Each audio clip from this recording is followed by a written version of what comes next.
Hello friends, today we will analyze the editorial titled New Dawn. As the name suggests, there is likely change in the guard in the USA. Before beginning the analysis, we will see a few words that has been used in this editorial. These are important. So coming to these words, we have the word scatter shot. We have the word scatter shot, meaning broadly or having different possibilities. The next word is denouement. It has French origin. Pronunciation is somewhat like denouement, the final outcome. The meaning of denouement is the final outcome or the end result of a situation. Another term is rust belt. In fact, a region that used to have a lot of industry but now decreased in importance and wealth. They are known as Rust Belt, and especially northwestern and midwestern state of the United States in which heavy industry has declined. These are called Rust Belt. Dog whistles. It is a political term, a statement that has secondary meaning intended to be understood by a particular group of people. Another word is white supremacist, a person who believes that white people are better than other races and should be in power. Now we are equipped to appreciate the editorial in a better way. The editorial argues around this point. Biden brings hope, but Trump's regressive politics will certainly outlast his time. Regressive, it is opposite of progressive. And so we have a term called Trumpism. Trump's policies. Here we have Trumpism, which includes not only dog whistles to white supremacists, retrograde views on women's reproductive rights, and an instinct to pander to unhinged nat- nativism, but also concern for economically disenfranchised working class Americans. Trumpism includes dog whistles to white supremacists. We have just seen the meaning of dog whistles and white supremacist, a statement given by a political leader that has secondary meaning and that can be understood by a particular group of people. So during many statements of Trump has been considered as a dog whistles that prompted white supremacists to attack on people of other races. We have many instances in the past, retrograde views, backward views on women's reproductive rights, and an instinct to pander to unhinged nativism. These come under Trumpism and also concern for economically disenfranchised working class Americans. Now we understand a bit of Trumpism, and the editorial says Trump's regressive politics will certainly outlast his time. It will take, if Biden comes to power, it will take time to come out of this Trumpian policy. After trailing but steadily closing the gap since election day, Democrat and former Vice President Joe Biden has seized the lead in the Republican leaning swing state of Georgia and in Pennsylvania, and winning them would guarantee his victory in the 2020 US presidential election. As we have witnessed in, in the last couple of days, that the two are the fight between the two are neck in neck. Very close fight between Joe Biden and Trump. Mr. Biden is now poised to garner more than 270 votes in the Electoral College, which leads in Georgia, Pennsylvania, Nevada, and Arizona, and wins in any two of them or in Pennsylvania alone should be enough.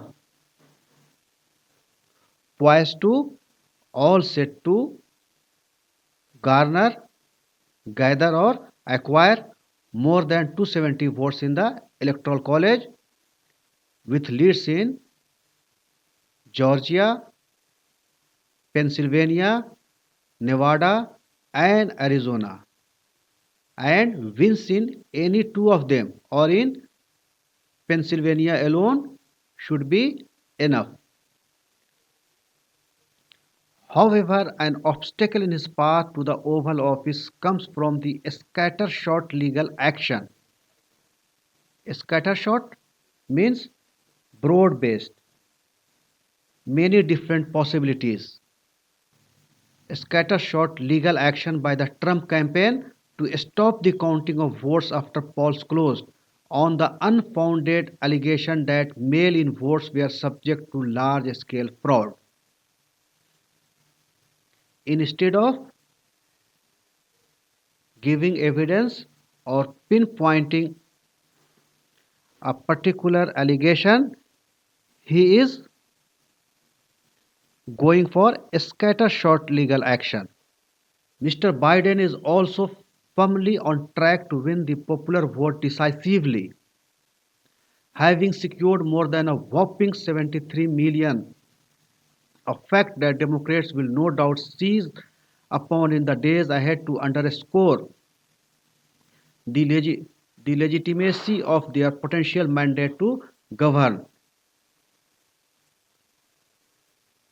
Whopping means very large, and underscore means emphasize, stress. The nail biting, the nail biting denouement of the contest belied early hopes on both sides for a landslide victory, with the fierce with the fiercest contest playing out in the swing states of the Rust Belt, including Michigan, Ohio, Pennsylvania, and Wisconsin, and further afield, Arizona, Florida, and Nevada. The nail biting denouement, or the nail biting the nail biting final result of the contest belied earlier hopes on both sides for a landslide victory, with the fiercest contest playing out in the swing states of the Rust Belt.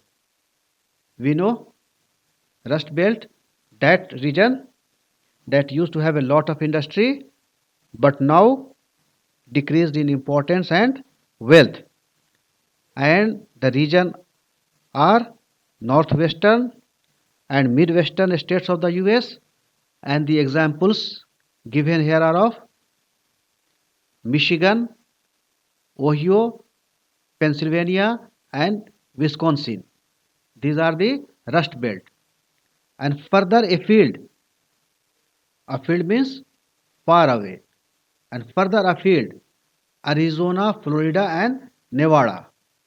Under the shadow of the COVID 19 pandemic, a historically unprecedented surge in mail in voting contributed to a high overall turnout, likely in excess of 68%. Unprecedented, we have no example of that, we have no precedence of that. Surge means huge increase in mail-in voting contributed to a high overall turnout, likely in excess of 68%. In normal times and with a predictable predecessor, Mr. Biden may have relished the prospect of preparing to enter office in January 2021.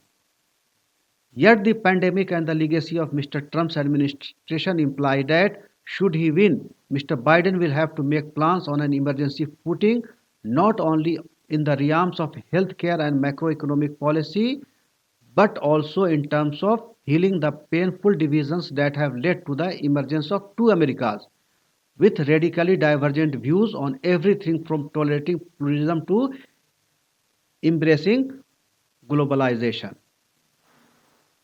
Those who are new to economics, I will just like to explain the term macroeconomic policy. Macroeconomic policy comprises of fiscal policy and monetary policy. Fiscal policy is the domain of government, and within it comes taxation. Government earns revenue, and a part of that is and a part of that goes in expenditure. If revenue is greater than expenditure, then it is surplus, and if revenue is less than expenditure, it is deficit. So fiscal policy is the domain of government, and monetary policy is the domain of, in case of India, it is Reserve Bank of India, RBI. And the role of RBI is in monetary policy, the focus is on policy rates like repo rate.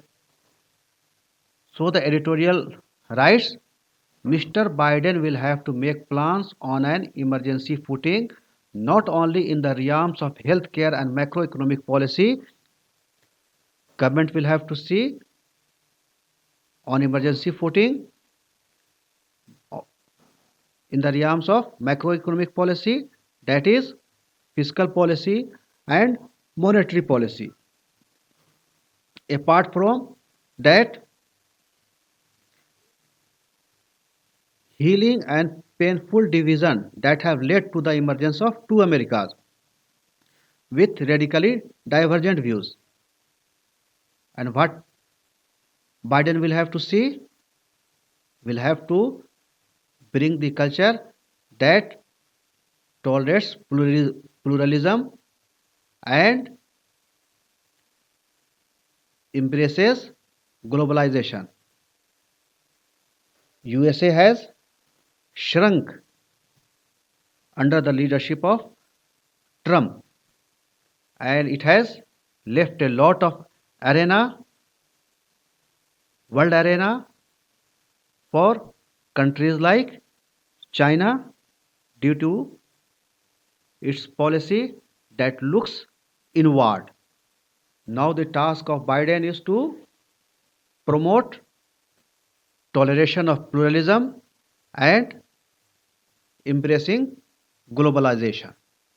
On COVID-19, the US will soon touch a grim milestone. Grim means bleak, gloomy. And what is this milestone? 10 million COVID-19 cases. More than 230,000 fatalities have been recorded. 10 million COVID cases and more than 230,000 people have died due to COVID-19. This makes it imperative that the next president of the country respects science and advocates the use of masks, social distancing, and lockdowns. As we have seen, President Trump has mocked the use of mask and social distancing and lockdown in many instances. So the editorial says next president of the country respects science and advocates the use of mask, social distancing, and lockdowns. Similarly, experts concur. Concur means agree. Experts agree that the pandemic induced tailspin of the US economy will need a pragmatic and bold fiscal policy. Tailspin, collapse. Slide. Experts agree that the pandemic induced collapse of the US economy will need a pragmatic and bold fiscal policy, not fear mongering tweets denigrating immigrants. Denigrate means to defame, to belittle.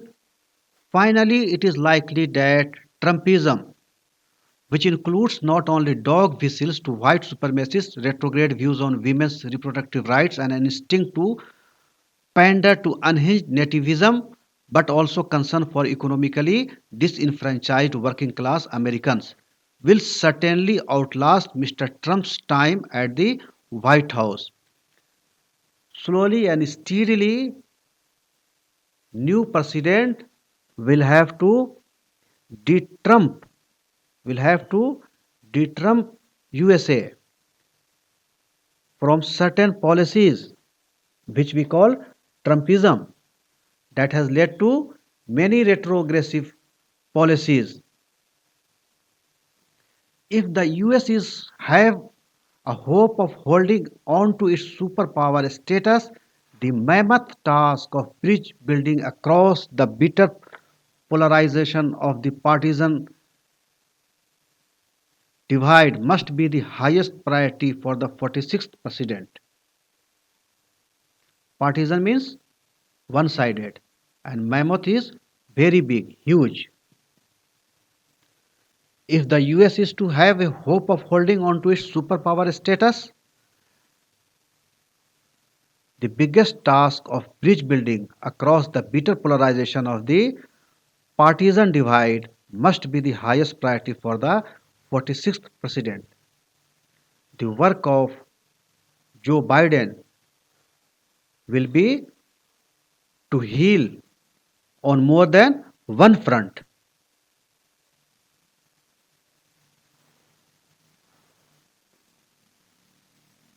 That's all for today. Thanks for listening.